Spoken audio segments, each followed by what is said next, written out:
What is up everyone, welcome back to my YouTube channel. Today we will be reacting to a video that one of you has requested I watch, which is the greatest pass in racing history, which I think this video is on Ross Chastain's wall move. So I'm very excited to get into this one, as kind of have realised that Ross is my favourite NASCAR driver. So yeah, I'm looking forward to getting into this one, because when I saw this move, they showed it in the Netflix series, I was like, oh my god, that is insane, it's mental. And I'd love to, you know, at least watch the race or see some more videos on it. And one of you said that this video is based on that, so I'm looking forward to getting into it. But before we do that, make sure you subscribe. Over half of you that watch my videos are not subscribed. Just hit the bell, it takes 2 seconds. Okay, let's go. The date is September 5th, 2021, and we're in the final corner of the final lap of the Southern 500. It seems like Denny Hamlin's got it in the bag, but as he enters turn 3 with a comfortable lead, Kyle Larson, who's led more laps than anyone else tonight, is about to take the fight right to him. Oh. Drivers that were winless, and now he's slow on the track. The 5 right up behind him. Smoke coming out from Larson. Larson up against the wall. It's a drag race to the checkered flag. Denny Hamlin's gonna win it. For a split second, it looked like he could do the impossible, but as his fenders shred and his momentum stalls out, he bumps into the back of his adversary, giving him enough drive off to take the win. It could have been one of the greatest passes to ever grace the sport of auto racing, but it fell just short. And although he didn't win, NASCAR fans would remember this move for a long time to come. But lost in everyone's recollections was the driver looking on from third, a journeyman who had just had one of the best races of his career, a guy with whom we're about to get very familiar. Okay, bring it on. Ross Chastain, born and raised in Alva, Florida, hails from a family of watermelon farmers spanning back 7 generations, and growing up he was slated to become the 8th. But around age 12 he would take up a hobby that would stick with him to this day: watermelon chucking. Just kidding, but also not really. His origins can be traced back to Punta Gorda Speedway. I know, they gave that, so before they explained in the Netflix series that he came from watermelon farming, they just inserted videos of him throwing watermelons, and I was like, what the hell is this guy doing? Why is he throwing watermelons? And then they finally explained it. But yeah, for a second they just showed the clips, and I was like, why is he doing that? His talent was beginning to show, winning over 50 races, including a championship in the 2011 NSSWSOASCRLLMP. Good God. Wow. One of the people in attendance for that series was team owner Stacy Compton, who was looking for a replacement after his driver, Justin Marks, vacated his seat midway through the season, the 18-year-old phenom finishing 10th out of 36 drivers in his very first start, and only 1 spot behind future series champion Austin Dillon. Lucas Oil Raceway, your first ever start, get a top 10. First of all, congratulations on a solid debut here in the Camping World Truck Series. Thank you, sir. God, he looks so young now. Sir, please. My dad's at home. His media presence may have needed some work, but as a race car driver, he had made it clear he was here to stay. But in chasing his dream, he would find out just how hard hacking it in NASCAR really is. For the next 7 years, he would bounce around from team to team, sporting a watermelon-themed paint scheme and a can-do attitude everywhere he went. To many star drivers, he was nothing more than a roadblock, an unnecessary fixture on the leaderboard who would often find himself tangling with top talents. Mr. Ross Chastain. Oh, the watermelon guy. Somebody needs the watermelon guy. But in the latter half of 2018, he would finally get his shot in top-tier equipment. Coming out of turn number 4, he's going to earn his first win in the Xfinity Series. And that was it. After years of hauling C-tier equipment around the track, Ross Chastain had finally made it, solidifying his place in NASCAR for good. 55 days after his maiden win, he and Ganassi announced a full-season partnership for the following year, as well as a full season with Premium Motorsports and select starts with Nice Motorsports. It seemed like things were finally coming together, and greatness was sure to follow. A week before Christmas in 2018, the FBI raided the home of Jeff and Paulette Karpoff, owners of Chip Ganassi's primary sponsor, DC Solar. It turns out that the company, originally thought to be a thriving solar energy manufacturer, was actually the biggest Ponzi scheme in the history of Eastern California, cheating their investors out of over $1 billion. No way. The company went under, and it left a gaping hole in Ganassi's sponsorship plan, one that the team wouldn't be able to fill. And so 2 days after New Year's, a month and a half before Daytona, Ganassi shut down its Xfinity Series program for good, putting Ross Chastain out of a job. Founded in 2016, Colleague Racing was a surprisingly competitive startup that could never seem to find victory lane. By their 4th season in 2019, they were still looking for that first win. By now they had expanded to a 2-car team, and for the Daytona race in July they stretched to 3, adding the number 16 driven by the Melon Man himself. He had already made a few starts for the team with mixed results, but with a new number and a new lease on life, Ross Chastain led a 3-car train to their very first victory. Matt Love Collins that. wanted this very scenario to win a race. How about win at Daytona? Ross Go on. Chastain will win. This win kicked off a dynasty of dominance for Colleague Racing, who would go on to win the next 6 out of 12 superspeedway races over the course of the next 3 years. Wow. And in the truck series, Chastain joined up with another recent startup, Not the Nice watermelon. Motorsports. Despite his success in the truck series, his win at Daytona gave Matt Colleague an itch he just had to scratch. And so for 2020, Ross was tapped to drive the 10-car full-time. Finally, a year where he didn't have to jump from car to car, where he could race in one series and focus on one championship. So how did it go? Well, he immediately jumped from car to car, and then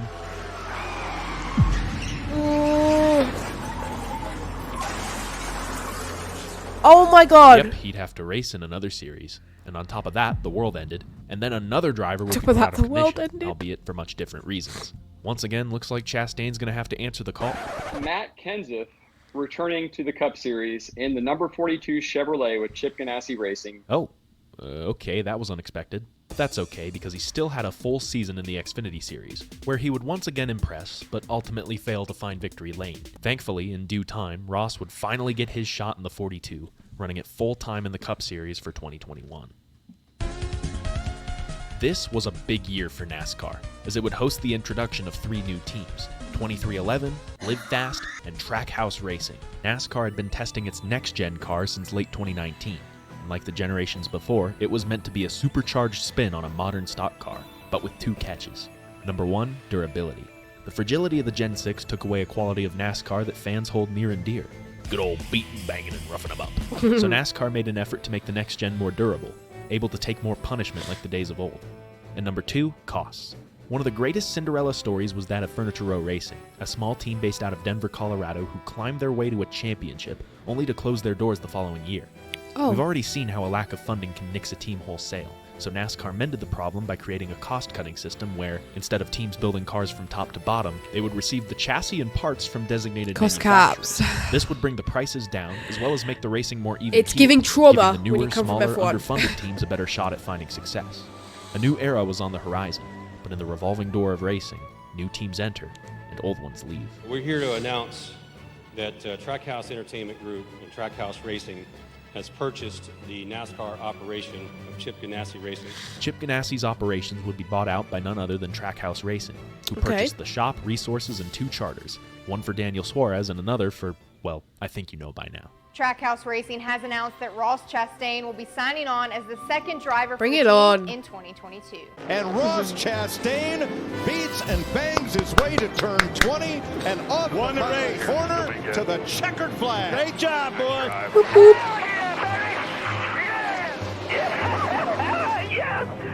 Oh, where's the watermelon Here, throw? was There just we no go. stopping them. In addition to another win Nice. at Talladega and Daniel Suarez's first win at Sonoma, the I'd team love to beat meet the their person who previous has to year's run stats up to him with the prejudice, watermelon putting at Trackhouse the end of Racing the on top race. of the world. It didn't come I without wanna know how much controversy, that person however, gets as Ross paid. would find himself ruffling more feathers than ever before, mainly those of his old foe, Denny Hamlin. And when NASCAR rolled into St. Louis, the other drivers made it very clear what they thought of the humble watermelon farmer. Are y'all going to say it or me? Go ahead. Okay. The 11 is waiting on Ross Chastain, I believe. Or is he? Here we go. Yes, he might be. This Howard Oh. just said they think you've made your point. You're right. Oh, around goes the 9, Chase Elliott. When they can. Tells me we're going to have to go back and watch this replay. I think the 1 car had something to do with this. You mean the car that is right up Chase Elliott's left rear? Tell me the Chase Lord Elliott. don't have a sense of humor. How does that work? There's Chase right there with him. This could be almost as fun as the front of the pack. Well, Denny didn't, but Oh! Jeez. What a double. It's a double on. A tag team. Whoa. I want to tell you what, this is a show. No, there's only one solution to this. Oh god, Mark oh a god. vote. Despite his detractors, he couldn't be slowed down. And at the following race in Indianapolis, he literally couldn't be bothered to slow down. Drivers had been getting wrecked into turn 1 all day long, Oh, and being stuck dear. 4 wide, outside, entering a corner with maybe 3 lanes of room. Yeah, he knew he wouldn't make it. But thankfully, there was another way. Your middle, one on your right, still one on your right. Still middle. 3 wide, 4 wide for Cedric. Oh my god. Just cut the whole corner. Chastain. He's right there. They're going side by side to the kink. And around goes the 1. He's able to get by the 8. Say what you will, but if you ask me, this was highly preferable to the alternative. And he would have gotten away with it too, had it not been for the wording NASCAR used for its rule. You can only use the runoff if you make a, quote, honest attempt to slow down. Needless to say, NASCAR wasn't buying it, and he would end up being relegated to a 27th place finish. What were you thinking? Oh. What do you mean, where? Taking the access road there, and is that something you and the team had talked about earlier? It's like, that's a great option, and it may not cost us anything? No, Dave, no. In the grand scheme of things, it didn't matter, because his eyes were already set 5 weeks ahead to the playoffs. It's not the most popular format by any means, but to its credit, it has created some crazy highlights, and the best of them, no doubt, come from here. Kansas takes him out. Logano into the wall. Caution comes out and the crowd roars. He looks the bumper to the fuming. back of the 20 board. Elliott goes around. Hamlin takes the lead and the caution comes out. Here comes Logano. A drag race, and it's going to be Logano. Oh! Hey, stop. Not the fight. He turns as well, and Harvick is going to be out of the playoffs. But something about the 2022 spring race felt odd. There wasn't a lot of passing. There wasn't a lot of that good old beating, banging, and roughing them up. And above all else, it felt like the train had found its way onto the track. Ooh. If there was ever a year for the Martinsville streak to die, a big, long this train was there. it. And the teams now knew what to expect when they returned in the fall. What no one had expected, however, was Ross Chastain. Come on. He hadn't Bring even it on. sniffed the postseason in the year before. But now, things looked a whole lot different. Both Trackhouse cars made it to the second round of the playoffs, and looked set to advance to the third, until a last-minute mechanical failure knocked Daniel Suarez out. This left Chastain as the only remaining Trackhouse driver in the penultimate round of the playoffs. But that didn't intimidate him. He opened the round with a runner-up finish at Vegas, and then another at Homestead, and by the time they arrived in Martinsville, he had put himself in prime position to chase a championship. But as the laps ticked by and stage points were given, it was clear that Ross was behind the 8-ball. At the white flag, he was Show 2 me again, positions come on. away from advancing, but his competitors were too far ahead to pass. To everyone else, this is how his season would end. Quietly, unceremoniously, and 2 points behind his biggest rival. For the final time, he would make his way down the backstretch, and then... What was he thinking at this moment? What was going through his head? Was he thinking about Kyle Larson's send the year before? Or his own send in Indianapolis? Was he thinking about all the moments of uncertainty, not knowing if he'd ever race again? Was he thinking Maybe. about his first big break? Or his second? Or his third? Was he thinking about the durability of the new car? Or his rivalry with Denny Hamlin? Was he thinking of Martinsville's unique shape? Or the playoff system that put him there to begin with? What was he thinking at this moment? I got goosebumps.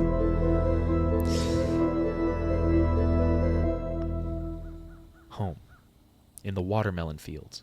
Growing up alongside his brother and playing NASCAR 2005 Chase for the Cup on their Nintendo GameCube.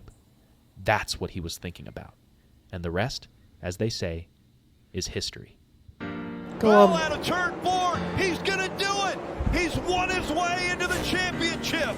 Let's go get us a championship. And the Hell fight of a for job, the bud. point, right at the line. The one. Wow. Chastain past Hamlin. It was a video game move off into turn 3. Chastain, Elliott, Bell, and Logano are going to fight for a championship in Phoenix. Take a look at what he did. I have never This is seen crazy. anything like that before in my life. Ross Chastain used the wall all the way around this racetrack to race his way into the championship 4. He went from 10th to 5th place.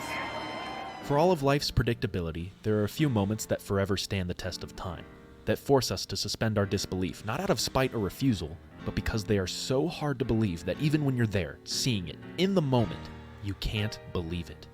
They don't come often, but that's what makes them important to appreciate, to archive, and to look back on. He would go on to finish runner-up in the championship, but it didn't matter. He had done something that no one else had ever done before. That's true. And because of this, in just his second full-time season, he was Got vice the champion onboards from of other NASCAR. people. That's crazy. You can tell me about PK and Senna. You can tell me about Zanardi and Herta. You can tell me about Stewart and, well, everyone. And while they are iconic in their own right, they still exist within the realm of possibility. Chastain did the impossible. He put the world around him into slow-mo with a pass that can only happen here, now, with this car, this track, and this driver. Wow. All right, we're going to go to questions for Ross. I was just about to say, I would love to see the post-race. I think they do. They've been waiting. I have questions. They've been waiting for you. So. Oh! I'm going to have to look that up.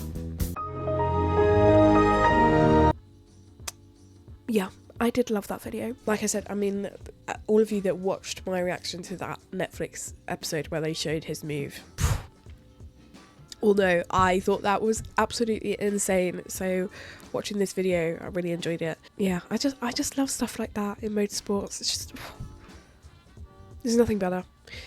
So with that being said, if you have any other videos that you'd like me to react to, do drop them in the comments. I'm working my way through everybody's suggestions at the moment. If you did like this video, give it a like, subscribe. If you wanted to check out any of my other socials, they are all linked down below. But I hope you enjoyed today's reaction, and I will catch you next time for the next one. Bye!